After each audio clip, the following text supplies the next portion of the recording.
Hi, I'm Emily Walker and I live at 2203 Patterson Road. I have an adjoining parcel to a parcel that is under an attempted rezoning to the north. I want to show you what it has looked like for another adjoining parcel that sits to the west of my property. If you look over there, that is the Fletcher's Mill subdivision.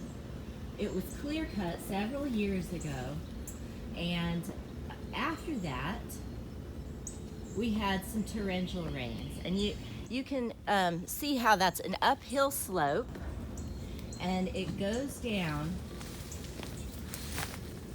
into a little rivulet that feeds into a creek that feeds into Falls Lake. Several years ago, we did a conservation easement on my property with a almost $500,000 stream restoration for this property to improve the water quality that feeds Falls Lake, which is a water source for the City of Raleigh and the adjoining area. It continues to be degraded with silt. And you can imagine how all of that has gone into Falls Lake, which contributes to the sedimentation of our water source. You've got literally forest out in the country, acres and acres away from the city, that's being converted. And why are we converting it? I mean, why isn't the planning department making them build closer in for the high density? Because the parcel last night that we were in a part of, he said more than once that he was pushed by the planning department to go for high density. Is that not That's what right. he said? Yes. He said it numerous times. So why are we pushing for this high density of townhomes? Because he looked at doing single family homes and they pushed him away from single family to high density townhomes. Why are we, if you're going to develop, why are we trying to do the highest density apartments, townhomes out in the country where you do have this kind of topography, you do have this kind of environmental factors, creeks and stuff, that's a very short distance from here to Falls Lake. I mean, how far would you estimate we are from Falls Lake right now? We're not even a mile. We're not even a mile. It's a very short distance, that's what I'm saying. So why are we doing this to our creeks? There's really no accountability for the rezoning. The developers are, basically allowed to rezone anything that they want to, because there's not really the political accountability that's here. But I don't vote in the city elections. I am not part of the city, I'm part of the county. And so I don't have a say in who's doing this, because the county has given up that I think a fundamental responsibility to handle the rezoning in the rural areas. And they've turned it over, and basically the developers know that, and so they're coming in, and instead of redoing some of the more urban areas where they could put high density housing in a place that already has all of the services connected to it, they're coming where it's marginally cheaper to buy up the land and do rezoning without any political accountability. And what's very frustrating about this particular development that they're attempting to rezone now is it literally sits on the same creek that the restoration downstream occurred on my property. So they're going to be building high density housing, clear cutting and putting high density housing on this stream, when I've already seen what has happened in another branch of this stream on my property. So it's the silting, it's so much worse when everything is clear cut and a bunch of houses are put on there, and there's a lot of impervious surfaces, and they just dump right into the creek, which is we've got a lot of sedimentation on the creek. So what's left is you've got land like us, people like us, rural residents like us who've done all they can to protect that, and they just see all of that effort gone to waste, all of the state money gone to waste. And the people that we wanted to protect, their water quality we wanted to protect, just ruined. There is a new development that was built after your stream restoration. And that new development has a retention pond that is right pretty much on your property line, it looks, or right at this top of this hill. Is that sediment pond holding back? Because we were told last night that the sediment ponds would keep all the water back and it would not cause erosion coming off the stream. As we can see here, there appears to be erosion even so. What would you say? I would say that it's not helped. I mean, it maybe helps on a little rainfall, but we have hurricane remnants come through every year, and those are more significant, and they're what, I have seen causes a lot of the sedimentation. And I hear people say, well, it's a 100-year storm or whatever, but I've only been here for 15 years, and I've seen multiple storms like this that cause this issue. I would not have done the easement at all if I didn't think it would help or there wasn't a problem. There was a problem. We had 10-foot tall stream banks before the restoration. Could it undo the restoration that you? I think it will silt up what I've had done. I think it will make part of that or most of it worthless, because that ground will just dump right back into the creek. We tried to do as much as we can to prevent that before it gets into Falls Lake. But if they overwhelm it like this by literally putting subdivisions on the creek, there's not a lot we can do. The only thing standing in the way is the rezoning, because you're trying to take something that's rural, agricultural, that would only allow one development per 3 acres. That's what mine is zoned. And you're going from that, which is forested now, and instead of being able to put one house on it, you're going to try to put 200. You're going to clear cut it.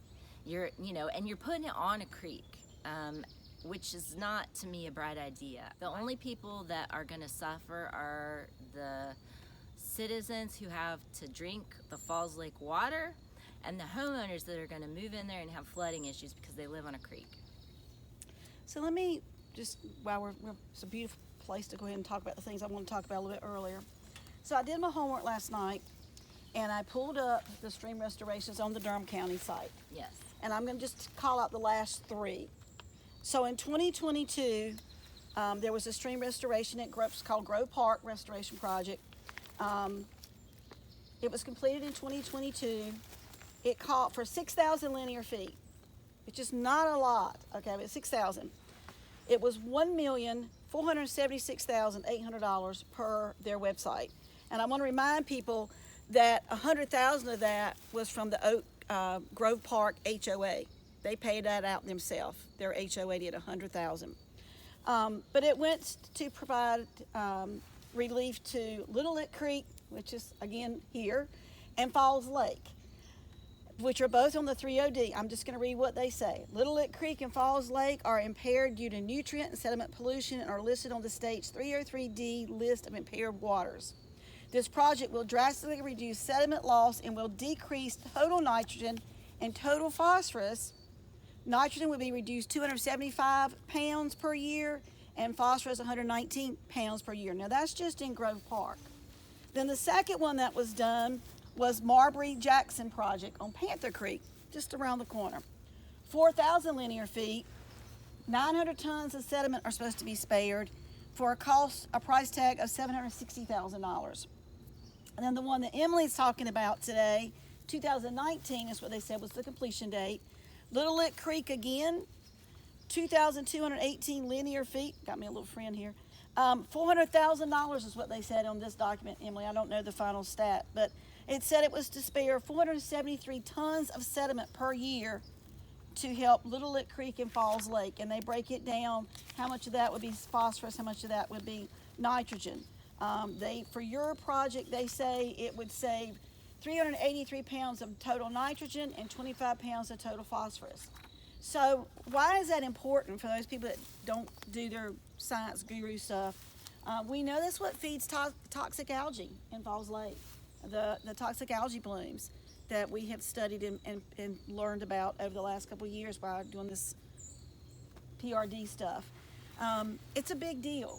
And the point I want to make is the last 3 that were done by Durham County are all in this area. Lick Creek, Little Lick Creek, Panther Creek, those are the areas that are being slammed. And we just continue to let development come in these same areas that we're already trying to protect. And like your case, we're just going to undo. And if we just added up the last 3 projects, we're talking almost $3 million. Yeah, that's the restoration. But what what shocks me the most out of all of it is the fact that these developments that are allowed to be built right on the stream, think of all the homes and the homeowners and voters that rely on Falls Lake for their drinking water. There's vacant buildings right now that could be redone, but it's marginally cheaper for them to come in and clear cut and put on new stuff than it is to go through and we've been told that by a developer, because I know a long time ago, Wanda, in one of our discussions, brought up about using on Highway 7, it used to be the old bingo parlor and whatever else was in there. That's pretty much just been vacant. Why couldn't we use that? And his answer was, it would cost me more to tear that down and to try to, or go in and renovate, than it would to just come out here and mow down fresh acres of land. And why even have zoning at all if a developer can come in and just rezone something that is 1 house per 3 acres into something that's high density housing? Exactly. We've been going to the new UDO rewrite meetings, and there's another one coming up in about a week. So I encourage you, if you see this video, please go to these UDO meetings. But even so, right now they would label this RA, and it would still be 1 house per 3 acres, correct, ladies? That's correct. Mm-hmm. And but as you just said, having that new UDO rewrite is wonderful, and it marks it as 1 house per 3 acres. But if you can just go in there in a flash of a vote and a click of a clicker and undo all that, what's the point? And unfortunately, we don't have our friend Tom Freeman today, who was with the Corps of Engineers, but Tom will tell you. And we've also heard from the owner of the marina that the marina is filling in with sediment. Mm-hmm. And so it's definitely an issue. Samantha Kropp, our riverkeeper, has definitely done a lot of work, hard work, trying to show that in aerial photos. It's definitely proven it.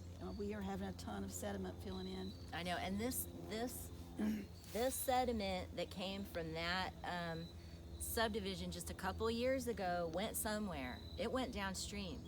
I just left Western North Carolina last week with Hurricane Helene, and the devastation is truly unreal. But the thing that marked my brain the most is how the creeks just left their banks. Mm-hmm. And when that flood comes in, it's going to find the path of least resistance. It's not going to necessarily stay in the banks. It's going to come outside those banks and it'll make its own path. And as we continue to allow this tremendous amount of flooding to come in, as we put more impervious surface in natural areas, and I'm sure with your house being built just like mine and others, it takes an act of Congress to get them to approve you a sediment basin to put your septic or your well, and to just mow that away and act like it doesn't matter by putting in city water is really a travesty. Yeah, well, it's the difference between one individual versus a builder that's coming in, and they just have a lot more power. But ultimately, we have power. We just have to use it. We have to have a strong message and say we demand clean water. We have done all we can for it, and now we want our politicians and our elected representatives to make sure that they send that message all the way down.